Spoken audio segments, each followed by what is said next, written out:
47. Okay. So I'll give you 10 minutes. Your 10 minutes starts now.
Ayan, si Sir Eric.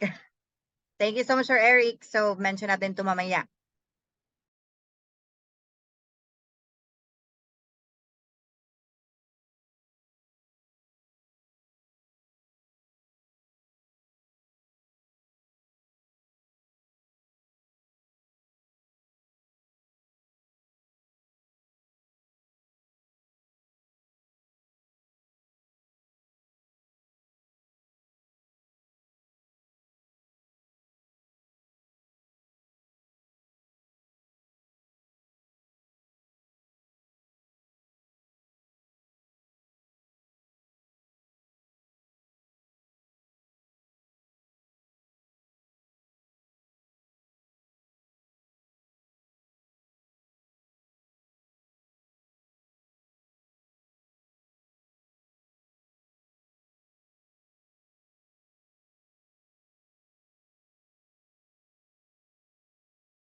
All right, 3 more minutes.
One more minute.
All right, so I guess your time is up. Now let's start with sharing your answers with us. I actually have your answers already in our chat box, but I would like to ask Sir Eric, would you want to share with us or your answers? You can use your microphone po.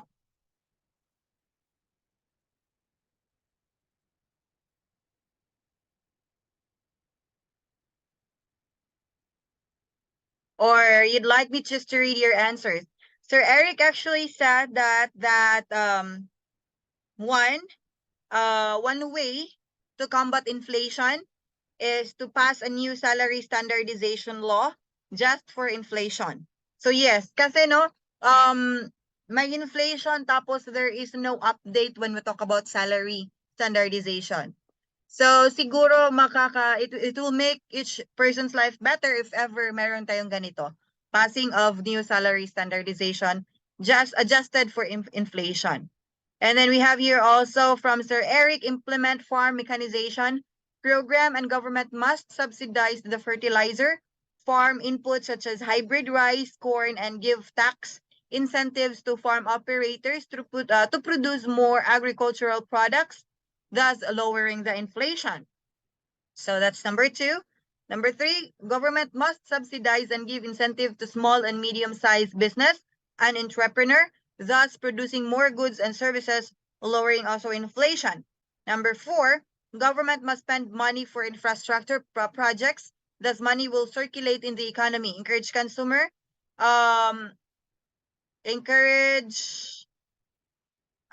consumer, wala na ako. Spending and lessen the effect of inflation. So that's from Sir Eric. Now, who wants to share their answers using the microphone? Later on, we'll read Sir Gerald's answer. Yes, Ma'am Christy, go ahead. Hi, Ma'am. Good afternoon, everyone. First one is the government must priority the project, utilization of government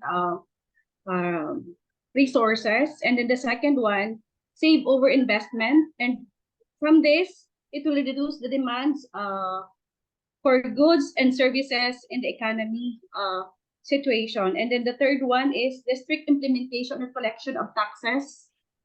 And then the fourth one is using the tax policy as the way to interrogate inflation. The government could also decrease.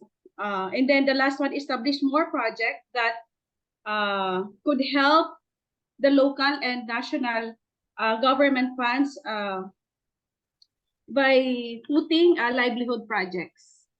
That's all, Ma'am. Thank you so much, Ma'am Christy. So yes, ganda ng mga suggestions natin, no? Hoping that they will be able to hear us. Pero yeah, I actually was also in favor of strict tax collection. Kasi medyo lenient lang tayo when it comes to tax collection, no? Just an example in local government units. My father was once a collector, a tax collector. Yung iba hindi yung ibang kinokolekta niya hindi magbabayad on time. Tapos balik-balikan na niya, hindi pa din kasi he was assigned in the market So yun. Yung iba nagsasara pa, tapos early din nagsara pagkahapon, yung mga ganyan ba? So dapat talaga strict implementation when we talk about tax collection. Thank you so much, Ma'am Christy. Now, who would like to go next? Yes, go ahead, Sir Mark. Good afternoon, classmates. Good afternoon, ma'am. So here are the yung mga nasulat ko po na 5 ways to combat inflation. So number 1, increasing taxes, which reduce an individual spending power. Then number 2, utilization of government resources. Number 3, promote work, saving and investment. Number 4, cut government spending to address loopholes in the budget allocation. And number 5, government deficits and debts must be lowered. Yung tinatawag natin na PPP or the public and private partnership may also be helpful for funding infrastructure projects. That's it po, ma'am. Thank you so much. Thank you so much, Sir Mark. So yes, ang dami talaga nating ideas as to how we can help the government, improve when we talk about inflation. So increase taxes para ma-lessen yung mga unnecessary spending ng mga tao. Sir Mark? Yes, ma'am. Apo. Sa ngayon merong Shopee, merong Lazada, dinagdagan pa ng TikTok shop. Sino nakaka-relate nun? Ayaw ko na nga mag-Shopee, ayaw ko na din magla-Lazada, pero may TikTok shop naman. Noon, TikTok, nakikita ko sa TikTok, sayaw-sayaw lang, yung mga ganyan. Pero ngayon, yung TikTok, may live selling na, 'di ba? So, encourages more people to spend really. Yes, ma'am. Ma'am, can I add, ma'am? Yes po. Apo. So, doon po sa number 5 na nasabi ko po, yung sa PPP or yung public and private partnership. So, example po is yung ating NLEX and SLEX po, baga. Yung ating South Luzon Expressways and North Luzon Expressways. Yung lahat ng mga expressways in the Philippines. So, ang alam ko, ma'am, is funded siya by the San Miguel Corporation. And then, para ang nangyayari, hati, although that's a program of the government, pero ang nag-fund is the San Miguel Corporation, wherein may part doon sa kita ng San Miguel Corporation ang government. That's it po, ma'am. Thank you, sir. So, dapat pag-iiralin yung mga ganong projects, no? Para, Yes po, ma'am. Kasi kung hindi ma-finance ng government, we can tap the sa private private organization na private partnership para at least mayroon din project at the same time, and then syempre manginginabang pa din yung private and then yung public. yes. Thank you po. You're welcome, sir, and thank you for that as well. So yes, oo nga, no, dapat strengthening the partnership of public and private entities. Kasi yun, isa nga sa sample ni Sir Mark, yung mga NLEX and CLEX, yung mga ganyan. So at least, so nakikinabang na yung public, nakikinabang na yung government natin. Also, the private entity was able to get their gains po. So thank you so much, Sir Mark. So, sir, we have here, Sir Gerald. Would you want to read your answers? Sir Gerald? Yes po, good afternoon. Good afternoon. Good afternoon, everyone. So I have here 5 ways to at least combat the inflation. So first is provide more employment. So the first responsibility of the government must to provide employment to every human or the workforce in our country. So more employment means more purchasing power by the people in the market, so they can provide their needs and even their wants if they have employment because they have the source of income. Next is closely monitor the market activity. So as our country is a mixed economy, so the government must monitor the market activities and transactions. So hindi po dapat lagi ay inuuna yung importation dahil kailangan din nating tingnan yung kalagayan ng ating mga local distributors. So they need to at least ask or have a consensus about the activities in the market. Next is regulate tax collection including custom administration. So kagaya po nung sinabi ni ma'am kanina, so hindi dapat na kailangan fair enough yung collection natin ng tax. Kung yun ay ibabayad mo, dapat mong bayaran. So walang exemption to the rule, including the custom administration. Kasi para ma-mitigate po natin yung tawag doon yung parang nag-i-scam sa custom or yung the irregularities in the custom when it comes to importation and exportation.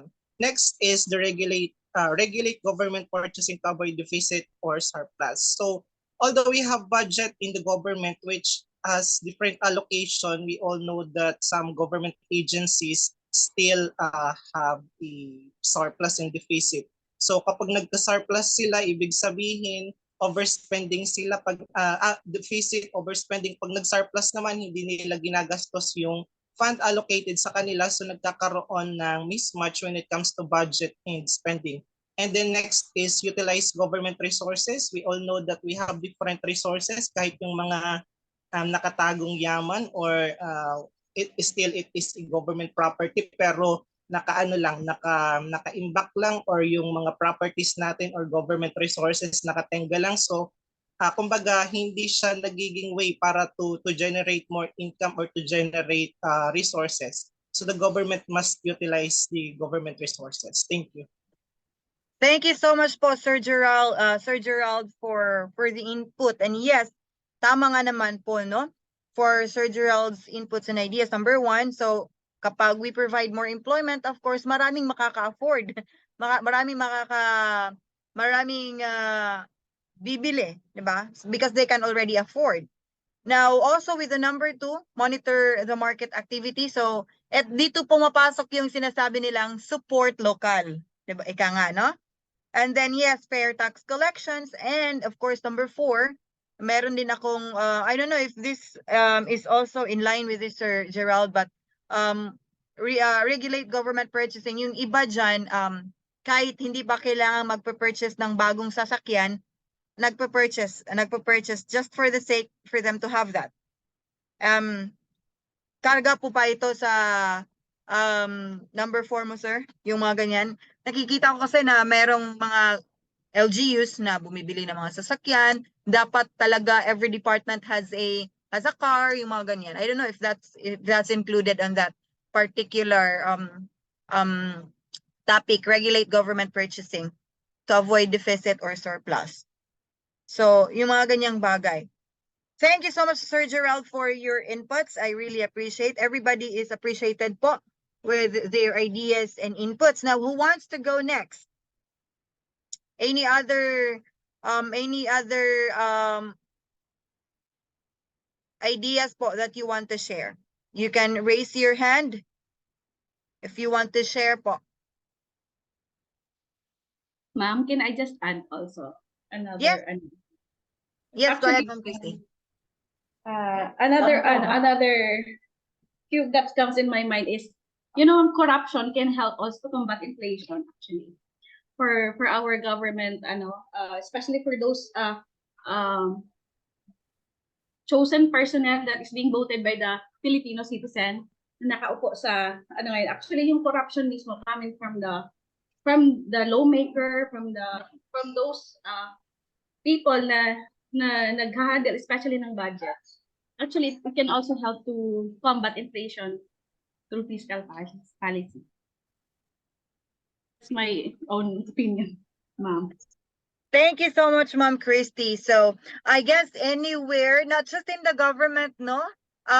This letter C corruption is really very rampant kasi medyo naiengganyo talaga yung mga tao to do this. So that's why maybe in the future when we want to select someone siguro lesser that can lessen the corruption, we will check and look into someone that has integrity in its work, in its work as well as towards dealing with this issue. It's actually an issue that's been present ever since. So yes, we may want to put someone in position na merong integrity at merong fear of God so that mabawas-bawasan naman. All right, Sir Mark, you want to say something po? Yes, ma'am. Opo. So, in connection with yung binigay ni Ma'am Christy, so yung regarding sa corruption. So, ganito ma'am, tawag dyan, talagang meron talaga yan sa gobyerno. So, tawag dyan, minsan nga mapapansin mo po, kahit siguro dito sa Bicol or anywhere in the Philippines, kung papansinin natin, di ba yung mga kalsada natin, magaganda pa. Tapos, sisirain ulit para magkakaroon ng, sorry for sisirain ulit kasi para masabi mayroong project, lalo na pag malapit ng election, yung ganyan, base sa observation ko lang po. Di ba po, Ma'am Christy? Thank you po. Thank you, Sir Mark. So, yes, it Ma'am, is very... additional information. Yes, Ma'am Helen, go ahead. So, this is an additional information regarding combating of inflation in relation to what Sir Mark is saying. So, in my insight, the local government,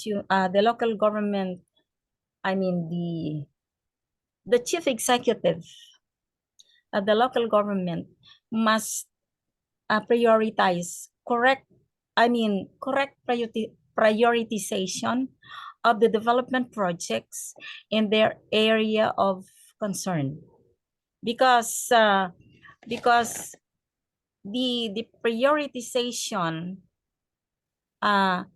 for instance, in a certain area, the priority of the chief executive is 1 to 5. But we all know that government has no power or has no capacity to implement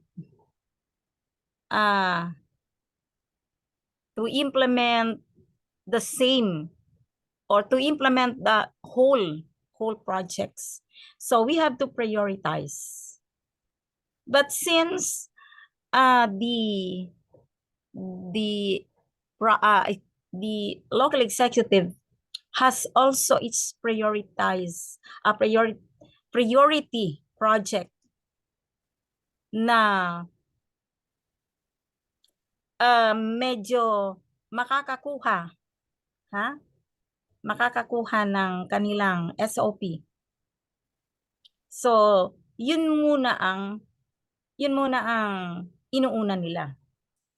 But since according to Fajardo, in his book Economic Development, he said that the right development projects are those projects which really address the needs of its constituents. So because the local chief executives, there are priority projects, a certain executives, kumbaga inuuna na muna nila, they prioritize the one that will give them a big SOP. So alam naman natin 'yan, 'di ba? Yun yung tina-target ni yun yung focus ni Sir Mark, na maski hindi pa masyadong kailangan at merong, kumbaga, pina-prioritize natin. The first priority is the development projects which is really the need of the constituents. Pero hindi yun ang inuuna nila. Inuuna ng mga local executives because alam naman natin na konti or baka wala pa silang makuhang SOP. O di ba? Kaya isa ito sa leading to corruption. Sabi nga ni Sir Mark, magaganda pa ang mga roads, mga daan. Pero makikita natin na binubungkal na dahil siguro wala nang mapaglagyan ng kanilang mga budget. So, binubungkal na.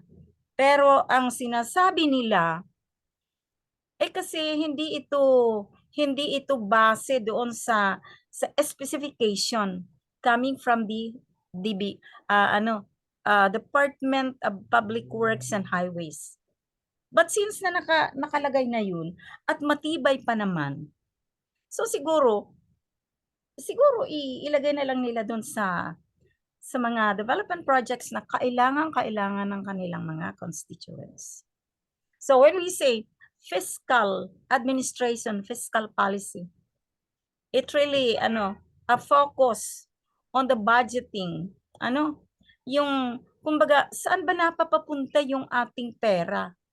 'Di ba? Ang pera ng gobyerno ay galing sa mga tao. So parang mabigat sabihin na majority of our local executives ay kumbaga hindi sila sumusunod doon sa dapat na sundin natin to erase to lessen what I mean. We cannot really erase corruption. We lessen only the corruption. Hindi sila, kumbaga, naandun na yung effectiveness, efficiency, nasaan yun? When we're really experiencing heavy corruption in the government, be it in the national and the local. Yun lang, ma'am, ang aking sharing. Thank you so much, Mom Helen. So yes, you're actually true. Some of them will really inuuna pa yung mga may makukuha sila. Self-interest according to Ma'am Christy here, prioritization versus Interest. yes, personal interest that will actually lead to corruption. Now, while you're actually sharing, ma'am, I actually wrote a few here. Prioritize development projects, one of which are those farm to market roads, no? From Yes, our correct. gamit talaga yon, farm to market roads. Aside from that, siguro yung mga irrigations kasi Yeah. part yun ng patubig, 'di ba? It will actually help the people from those that are growing crops as well as yung mga palay. Helpful talaga yun. So siguro yun yung mga dapat unahin nila. And then also government must or they should look into the projects na important, na most important, saka yung mga less important, no? We all know that kapag sinasabi natin, i-categorize natin yung importante na mga projects or hindi importante na mga projects, sasabihin naman nila, importante yan lahat. So we'll just have to categorize whether saan ba? We have to Yes. prioritize. So ayan. And then, of course, we have here focus on the budgeting that will aid, of course, and help the majority who are in need. So dapat yun talaga yun, no? So I really appreciated everything, ma'am, that you have shared with us. No, it's really like an opening to everybody, and I hope that they will hear us. If this session is actually, or if this training session is kapag nila-live ito and on Facebook, maybe they can actually get something out from this discussion. Marami talaga tayong matututunan, and not just me, and not just us here, but also the people that will see us or watch us on that particular live, if ever nila-live ito. Thank you so much, Ma'am Helen. Now we have here Sir Brian. Go ahead, Sir Brian.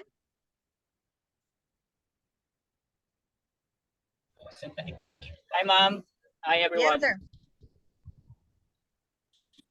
Actually, ma'am, I'm driving right now.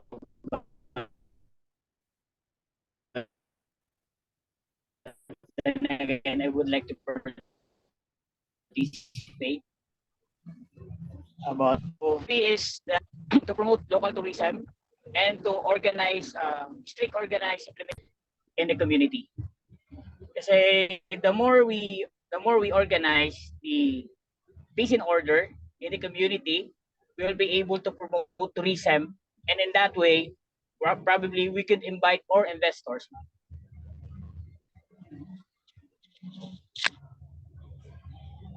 That's all, ma'am. Thank you so much, Sir Brian. So ayan, kahit nagda-drive si Sir Brian, no, but he was na-feel niya yung natin, yung discussion natin. Well, thank you so much, Sir Brian, for also being attentive and for giving us these ideas. Local tourism, promote local tourism. Aside from Philippines, no, is very rich when we talk about natural resources, and one of which is our tourisms or tourist spots. Mayaman tayo sa mga ganyan eh. So yes, it's also a nice idea to promote that and to probably allocate projects. Isa na dun yung siguro roads, no? Daan. And also peace and order. So ayan, marami tayong ma'am, one thing na pinakahalimbawa is the Singapore before. And actually, it could be work with factor pa rin yung media in working the peace and order at the same time the tourism. And then isa sa mga pwedeng consider na factor to execute is the media. As I remember Singapore before, they don't local level. So what they broadcast is only those good news from the local, going to nila yung mga foreign investors na pumunta sa lokal nila. So it's a collaboration between the tourism, the organizing of the peace and order, and at the same time, the media industry. All right. So yes, no, That's all, ma'am. media. Thank you, Sir Brian. So media also has an important role when when we talk about promoting our local tourism. So yes, media. And nowadays, since we already have social media, and sometimes social media is ginagamit yon in any means they want, mapapa good news man or mapapa bad news.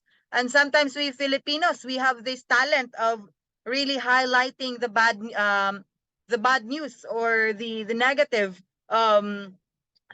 ones. That's why, rampant din sa social media yung sharing ng, for example, no, there was this one tourist spot here in Negros na maganda talaga yung lugar, and I haven't been there personally, but the people I actually talk with and the people that nahalubilo ko, sabi nila maganda talaga yung lugar na yon. Pero merong isang post doon na nagsasabi na the place is really enchanting. However, marami daw yung namamatay dahil naliligo doon. So, yung mga ganyan, no, that's actually what we call um responsible sharing of things, kasi isa yun to promote our place, and then meron namang detractors, pinupost yung mga negative na nangyayari doon. So yeah, it's really a collaboration between the people in the community, as well as our government and also the media. Kasi ngayong panahon na to, ang dami ng means to disseminate information, and sometimes tinitake for granted natin, sometimes ginagamit natin in a way for personal gains, as well as ginagamit natin na mapasama yung iba. So yun. Sir, you can park your car for your safety. From Ma'am Christy. Thank you so much, Ma'am Christy, for caring. So, siguro nakapark na si Sir. But probably he was so excited to share his ideas, Ma'am Christy. Thank you so much, everyone. Meron pa bang mag-share ng ideas? Meron pa po ba? Mag-share ng answer? So thank you very much. I really appreciated all your inputs as well as your ideas. And, Philippines can be a better Philippines with all of us working, working in every way that we can help the Philippines. Kahit man ganito lang tayo, somehow, no, starting from ourselves, we can do all those things, and maybe hope and pray that Philippines will be a better country, in the next future. So let's proceed with our next topic, and that's 4 phases of Philippine budget process. So we actually have 4 phases of the Philippine budget process that we have here stipulated in this presentation. So we'll start up with how are government funds appropriated. So funds for the use of government entities are appropriated or authorized following the process with the following major steps. We have your step 1. Individual agencies prepare their estimates of expenditures or proposed budgets for the succeeding year and submit these estimates or proposals contained in required budget forms to the DBM following baseline figures, guidelines, and timetable earlier set. So that's step 1. Step 2 here, agencies justify details of their proposed budgets before DBM technical review panels. And then we have here, DBM reviews and consolidates proposed budgets of all agencies for inclusion in the President's proposed budget for submission to Congress. And then next to that, agencies explain the details of their proposed budgets in separate hearings called by the House of Representatives and the Senate for inclusion in the General Appropriation Bill. And lastly, the President signs the General Appropriation Bill into law, or what is known as the General Appropriations Act. So GAA. So this is how government funds appropriated. So I know that in your organization, you actually have this already experienced, no? appropriating of budget proposals and all that. So this is probably not new to you. But this is how the process or the flow when we talk about proposing a certain project for budget. Next, we have here, what are the 4 phases of Philippine budget? 4 phases comprises the Philippine budget process, and each phase is distinctly separate from the others, but they overlap in the implementation of the budget during the budget year. So, hindi talaga ito sinasabi nating sunod-sunod or phase 2 is prerequisite or phase 1 is prerequisite before we can go ahead with phase 2, or phase 2 is prerequisite before we can go ahead with phase 3, because according to this one here, it may overlap. Ma-overlap or baka merong nauuna yung budget execution or nauuna yung accountability before budget execution, yung mga ganyan.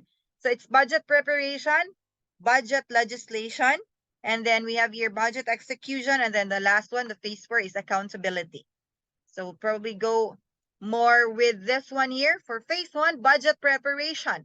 So the budget preparation, from the word preparation itself, no, dapat i-prepare na natin yung mga budget for the next year's appropriation. So the budget preparation phase is commenced through the issuance of a budget call by the Department of Budget and Management, or DBM.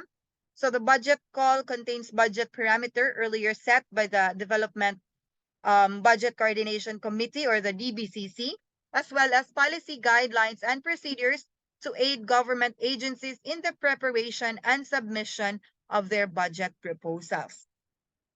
So there will be probably a meeting, no, when we talk about this one. Of course, maraming meetings to.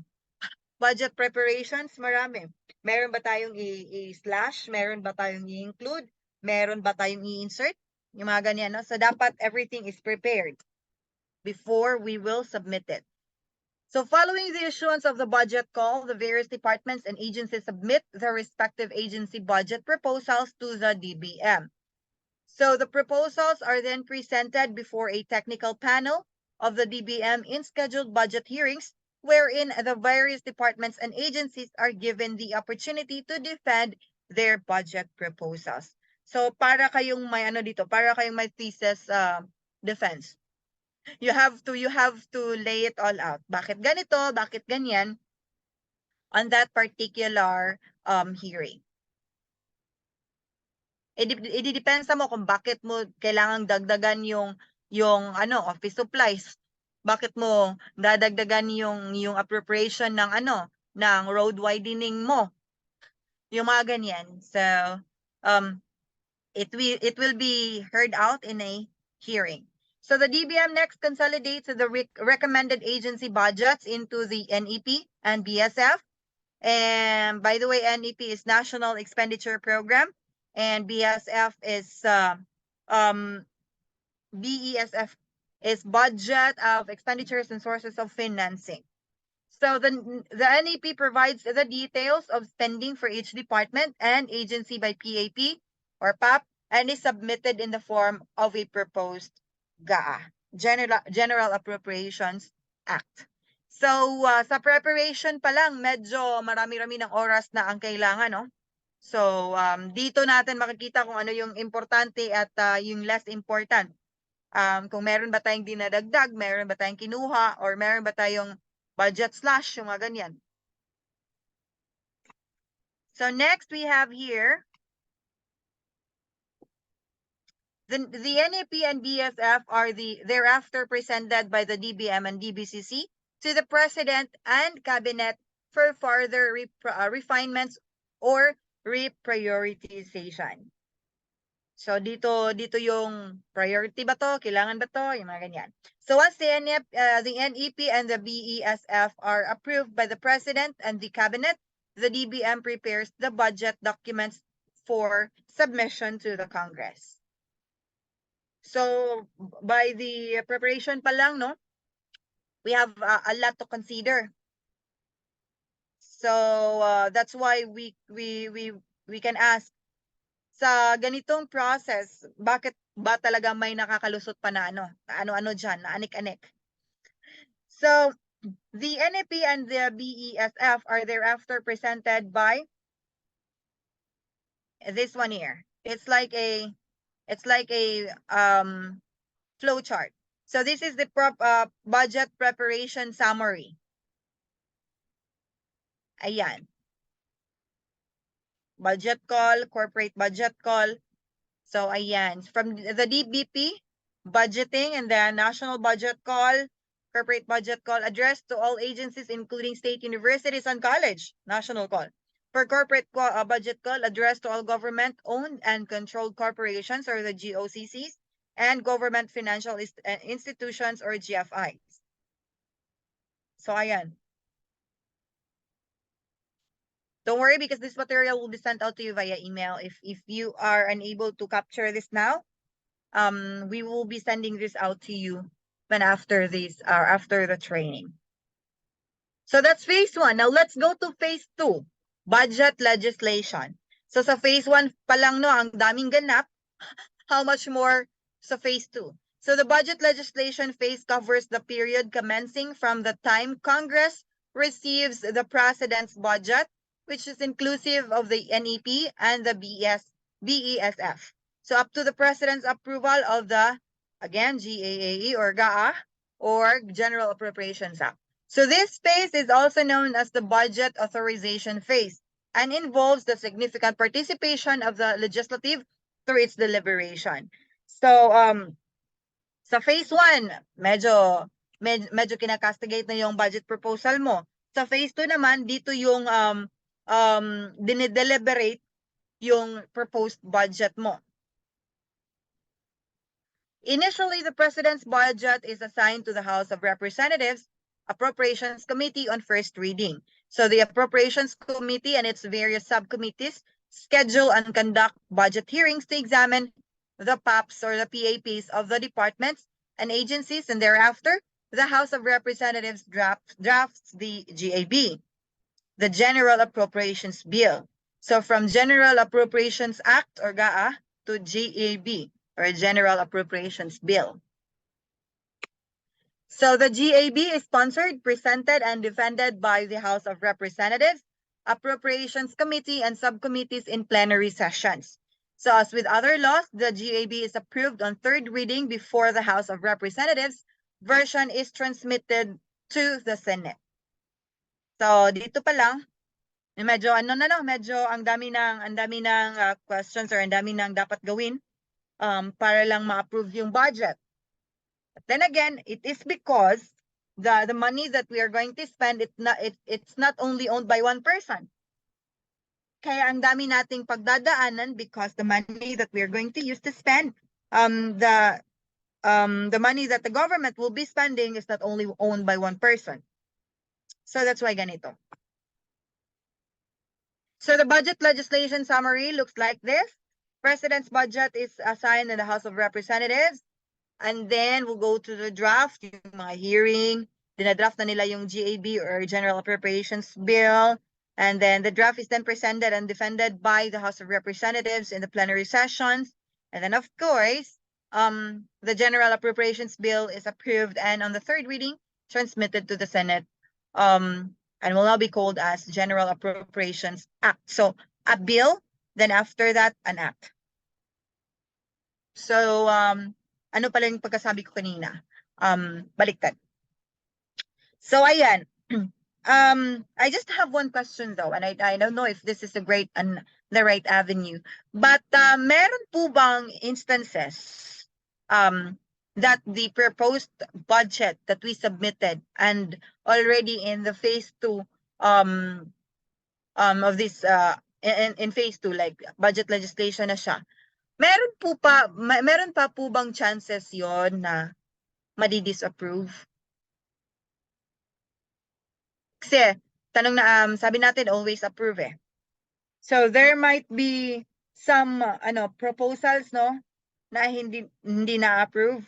I don't know if you also have that experience in your organization. But once it is passed in the legislative body, is it really going to be approved or there are some na madi-disapprove? Tansya nyo. Yes, Sir Brian. Yes, ma'am. Well, in our case, ma'am, in Philippine Red Cross, under the project, ma'am, I experienced personally na nagkaroon ng disapproved of budget, ma'am. Not because of but disapproved kasi kailangan dagdagan because of may mga occurrence na during the implementation of phase 1 is sobrang nagkulang. So, yun yung experience namin in my organization, ma'am, as of present. I see. So thank you so much. Disapprove, ma'am. But in the case na i-disapprove siya because i-DQ siya, so far wala pang na-DQ sa amin, ma'am. Wala pang experience na na-DQ siya. Rather, or binawasan siya. Rather, dinagdagan ko siya for the sake of the beneficiaries, ma'am. I see. Thank you so much, Sir Brian. So, see, meron pala talagang ganyan na disapprove siya, but not to the extent na disapprove siya kasi exaggerated yung budget, but the opposite, the other way around, nagkulang. So, yun ay magandang pagka-disapprove kasi at least dadagdagan yung budget, 'di ba? So ayun. So meron pala talagang instances na ganun. So hindi lang pala talaga i-disapprove kasi sobra, kundi i-disapprove kasi kulang. But it's a positive disapproval siguro. A redirection. All right, so let's go with number 3, budget execution. So with the GAA now in full force and effect, the next step is the implementation of the budget. The budget execution phase is primarily the function of the DBM, which is tasked to perform the following procedures, namely, number 1, to issue the programs and guidelines for the release of funds. Second, to prepare an allotment and cash release program. Third, to release allotments, and lastly, to issue disbursement authorities. So, dito na yun sa budget execution, no? Marami pa din palang i-prepare. Of course, kasi once again, the money that the government will be spending is not only owned by one, but by millions, billions. So, there are procedures to follow, no? Which includes number 1 up until number 4. Programs and guidelines, dapat lang meron ganyan, and then allotment and cash release program, and then release allotments, and then disbursements to authorities. So marami talagang pagdadaanan. Thereafter, the DBM prepares an allotment release program or ARP and a cash release program or CRP. So the ARP sets a limit for allotments issued in general and to a specific agency. So the CRP fixes the monthly, quarterly, and annual disbursement levels. So this is how it looks like in a summary. So once the budget is approved and now is ready for execution, so it will be implemented and in full effect, and then they'll have to prepare ARP and CRP, and then prepare kung sino yung bibigyan nito. And of course, they will also put limit for allotments, and CRP fixes the monthly and quarterly and annual disbursement levels. So dapat meron ding nagmo-monitor niyan sa budget execution. And then we have here phase 4, accountability.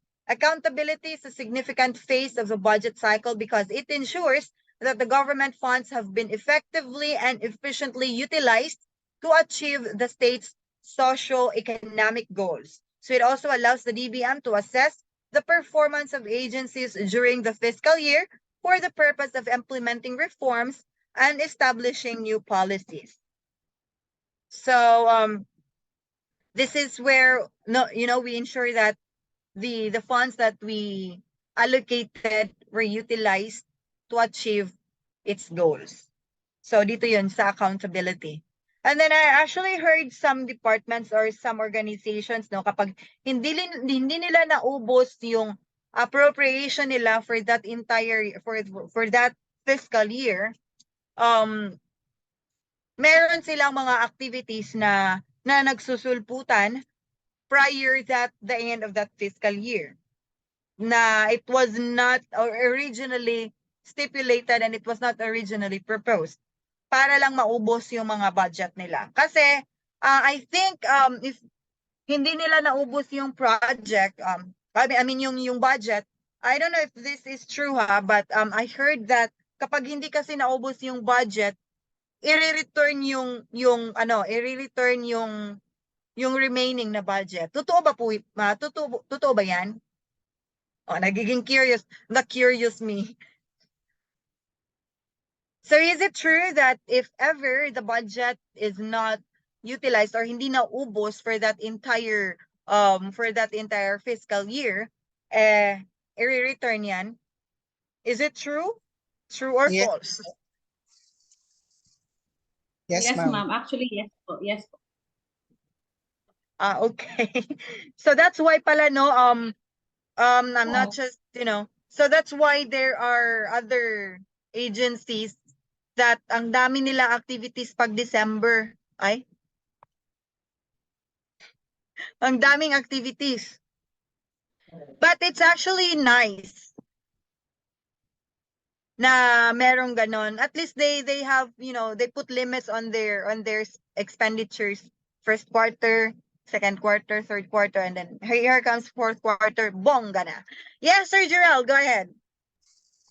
In relations to your question, ma'am, yes po, babalik po siya sa National Treasury. So it's in the government setting, it is better to have deficit than surplus. Kasi kapag deficit, ibig sabihin na utilize yung budget. Kapag surplus, ibig sabihin hindi nagiging ineffective yung government agency kasi hindi nila kayang i-utilize yung budget na naka-assign sa kanila. Thank you. Thank you so much, Sir Gerald. So, ayan. And then may tendency pa no that if they were not able to utilize the budget na binigay sa kanila for that particular fiscal year, baka the next proposal babaan na yung budget nila. Yun yung mga nangyayari, right? Yes, ma'am. Actually. Yes, ma'am. Yes, ma'am. Actually, tinitake for yung budgets for the next fiscal year. Fiscal year. Thank you so much, Ma'am Christy. So yes, so dapat ubusin yung budget. Okay, take note. Noted. All right, so that's why they have to really utilize at saka dapat talaga nila sa mga projects na pinopropose nila. And if ever there are other things na they think that will benefit the majority, the constituents, then go. As long as meron pang budget. As long as hindi naman tayo mangangapa by the end of the year, of the fiscal year. All right, so I have here a question for all of us. But before that, do you have any questions or do you have anything that you want to share out from the discussion that we have, the 4 phases of the Philippine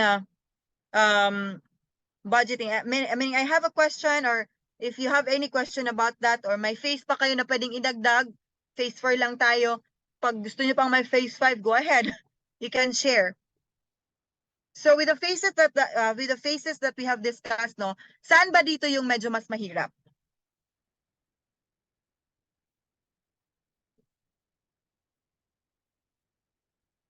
With the phases that we have, with the 4 phases that we have here in the Philippines, saang phase ba tayo medyo nahihirapan?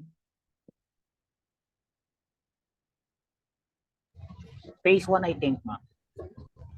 Phase 1 sa budget preparation. Yes, kasi dito yung pinipiga lahat yung pinipiga yung mga yung utak mo kung ano ba yung dapat ilagay mo or i-include mo sa preparation ng budget, yung mga important tsaka less important, no? Kasi baka may miss ka, ma-omit ka, yung mga ganyan. So once it passed the budget preparation, and then yung pinaka-happy na phase. Ma'am, it's like Yes, sir. Go ahead, Sir Brian. Sorry.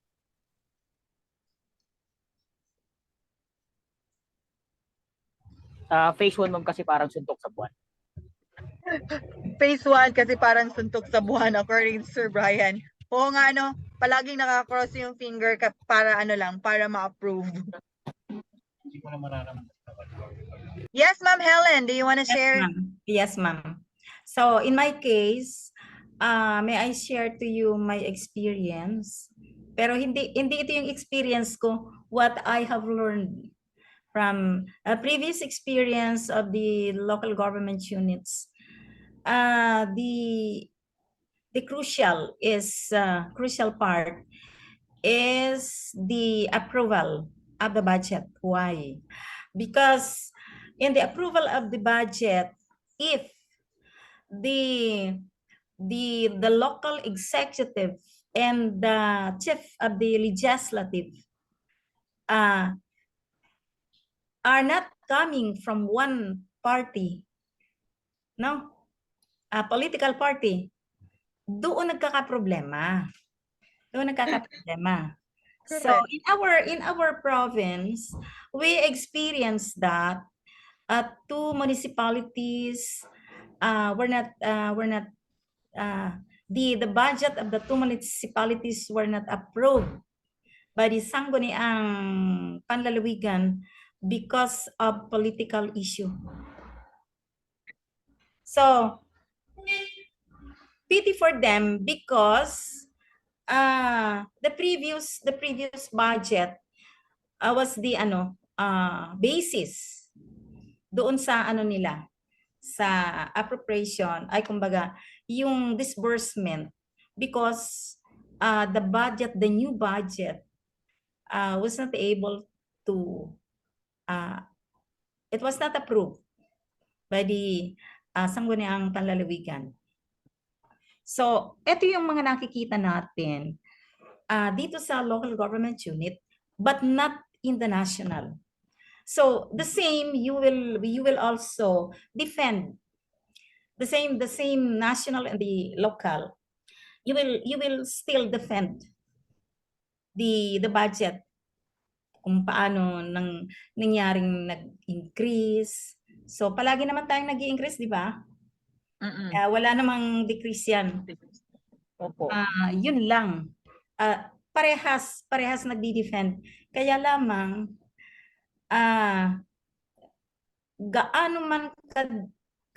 gaano mo mang kagandang i-defend, kung kalaban mo ang mag-a-approve, you cannot do anything.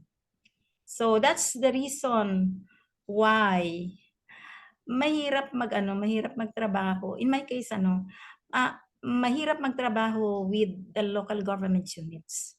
Good if you are a niño bonito or niña bonita of the local executive.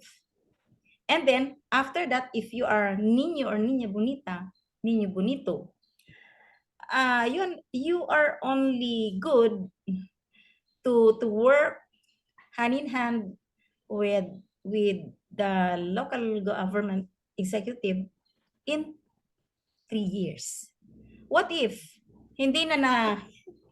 what if after 1 year, after 1 term, hindi na nanalo? O di ba? Magiging ka na, blacklisted ka na ng other party. Yun ang mahirap. Yun ang mahirap sa mga politicians. When in fact, we government employees, nagtatrabaho lang naman tayo. No? Correct. Yeah. Yung kumbaga, there are employees who are coterminous. Pagbaba ng appointing officer, baba ka na rin. But since we have permanent employees, so politicians come and go. Pero yung mga permanent employees, they stay until they retire in the service. So, yun yung hindi masyadong alam mo na mga politicians are very jealous, no? Makipag-usap ka lang, kala mo na andun ka na, di ba? Yun yung mahirap working in the local government unit. As my experience, because before I was working in the national, and then kami yung mga organic na inilipat sa local government. Organic. Mahirap. Yung organic employees that were transferred to the local government by virtue of Republic Act 7160. Yung local government units. Hirap. Grabe yung yung adjustment namin. So it's so difficult. Sabi ni Ma'am Yes. sabi ni Ma'am we feel you ma'am, politics pa rin even when asking for approval. Correct.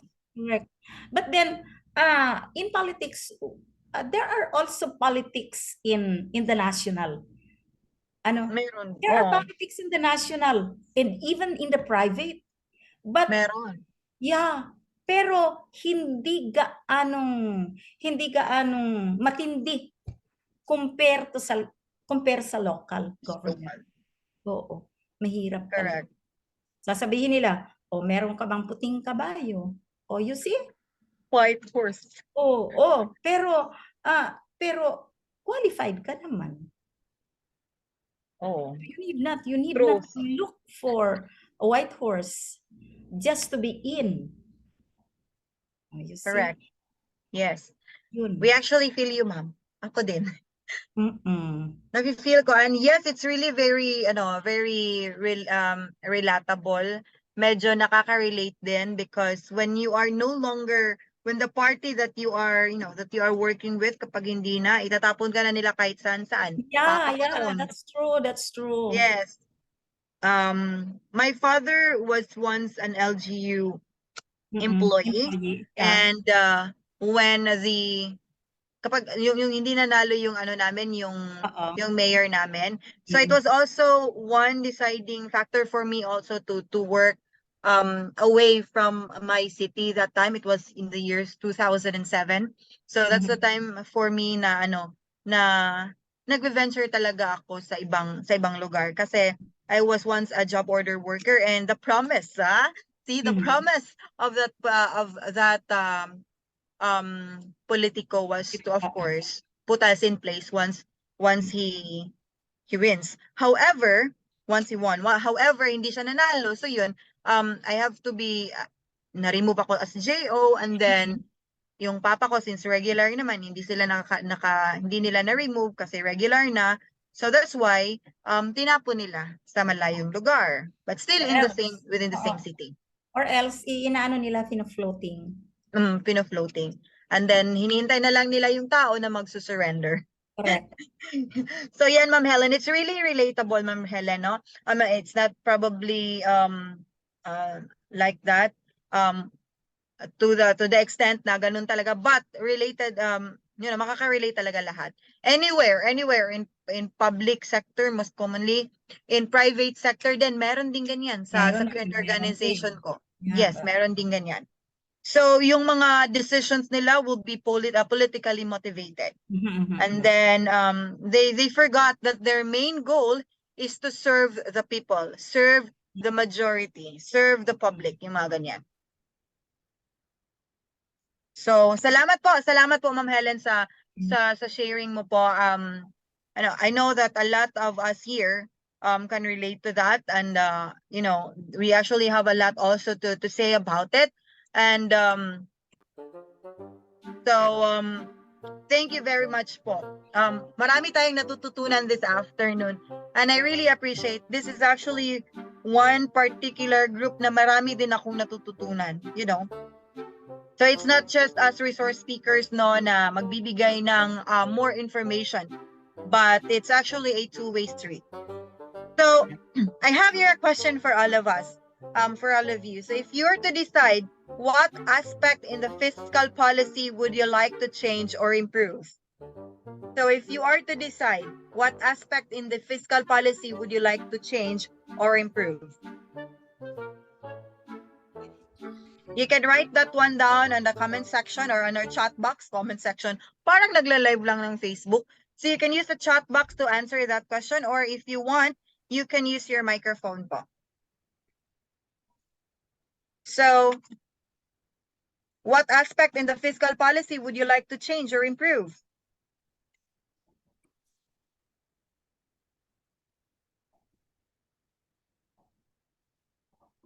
So the training materials and recording of this session will be forwarded via email So also please complete the attendance form and the evaluation form. There is actually an evaluation on this training. Of course, we also wanted to be transparent and we want your inputs and ideas about this training. So what aspect in the fiscal policy would you like to change or improve? Saan sa mga natin na-discuss natin yung gusto niyo i-improve or change? Or if it's okay to just have it that way, as long as it is still applicable, then that's better. Sa inyo po, anyone who wants to share as to what aspect in the fiscal policy would you like to change or improve? Baka okay na, no? Kasi we have been doing that ever since.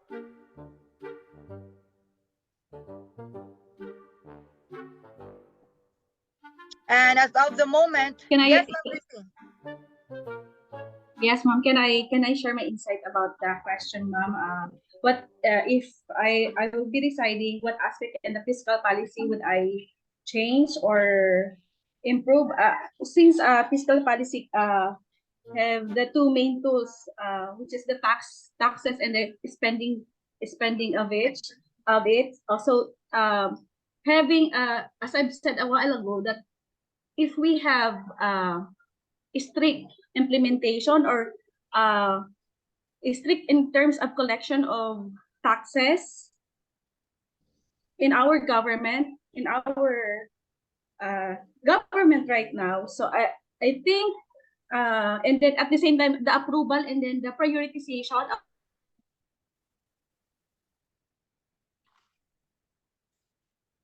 Yes po, Ma'am Christy. Nawawala po kayo. Walang audio. Nawawala si Ma'am Christy. Opo.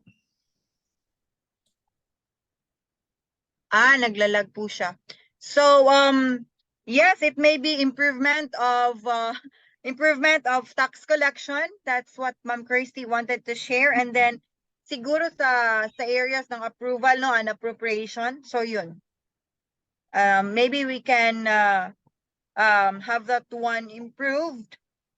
Because as of the moment, maybe changes will not be applicable because we have been doing that for more than decades and hundreds.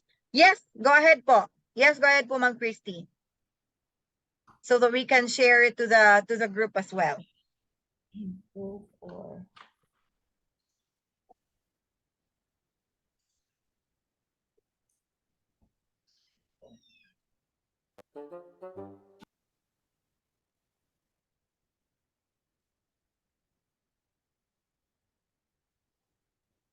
Tinatay pa ni Ma'am Christy. So yes, actually income or the tax collection, ito dapat kasi dito tayo kumukuha ng medyo malaki-laki ding part, no, when it comes to revenues. So tinatay pa ni Ma'am Christy. So again, when it regarding the evaluation form, it's already on our chat box po. So later on after this, pwede niyo na siyang pwede na kayo mag-evaluate ng paunti-unti. So while Ma'am Christy is writing her insight or input about the question, may I request everyone to turn their cameras on so that we can have a photo shoot afterwards, after we can discuss Ma'am Christy's insight po. So may I request everyone who has camera access to turn their cameras on. It's really, actually, no, it's really a very fruitful afternoon for me since I have learned a lot in this afternoon's session. Yes, Sir Brian, do you want to say something po? Ma'am, can we take a group picture as early as possible, ma'am? Kasi punta ako sa area. Picture na nga. Mawalan ako ng signal, ma'am. Sige po. Ongoing kasi yung operation namin ngayon, ma'am. Okay po. Sige po. Bayan operation. Okay. So it's exciting. So I'm So driving, ayan, ma'am. while he is driving, gusto niya makisali. Okay. So let's take a picture with Sir Brian since Ma'am Christy, we will discuss your insight after the picture taking. So, Ma'am Irish, ready na ba po tayo dyan? Kasi excited na din makuha si Sir, makuhaan ng picture si Sir Brian. Yes po. Okay, ready. Si Ma'am Christy po ba ay, ayan, naka-on na din yung camera. How about si Ma'am Jovi? Ma'am Marlene and si Ma'am May at si Sir Eric. Okay. So I guess we can take a good picture now. Our moderator is ready in 3, 2, 1. Smile.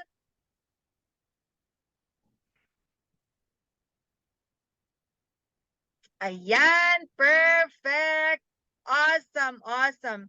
So thank you so much. Yes, Ma'am Christy. Andito na ba yarn? Well, thank you so much. I guess we were able to get a little bit of that insight, Ma'am Christy, no? Maraming salamat po.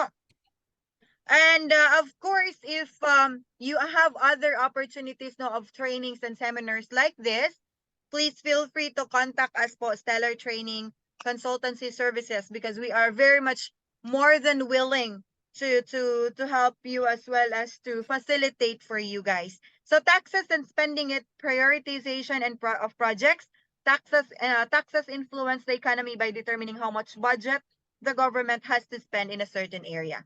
Yes, you're actually right, Ma'am Christy. So dapat dito yung mga improvements na gagawa, no? Yung improve natin kung paano kinokolekta yung tax, yung mga ganyang bagay. And everything will follow. So ayan,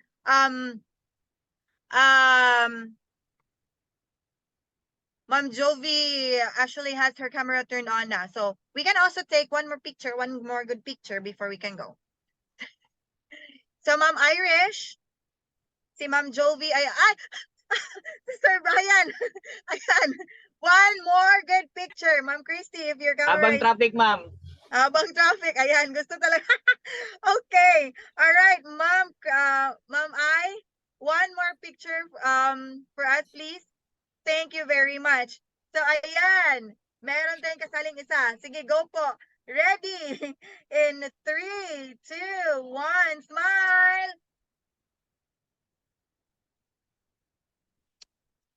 Waki naman, Waki, yes, ayan, Waki. 1, 2, 3, smile!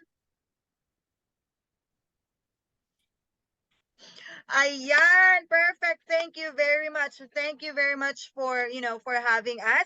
I hope that at least man lang nakaka-contribute kami ng inyong mga learnings, because I already know that these things or these subjects, you're actually into this on your daily basis. So thank you very much for having us.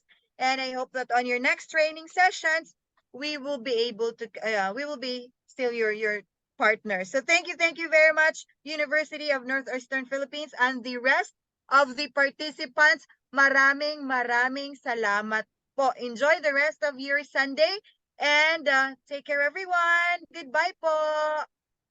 Thank you. Thank you po. Thank you po.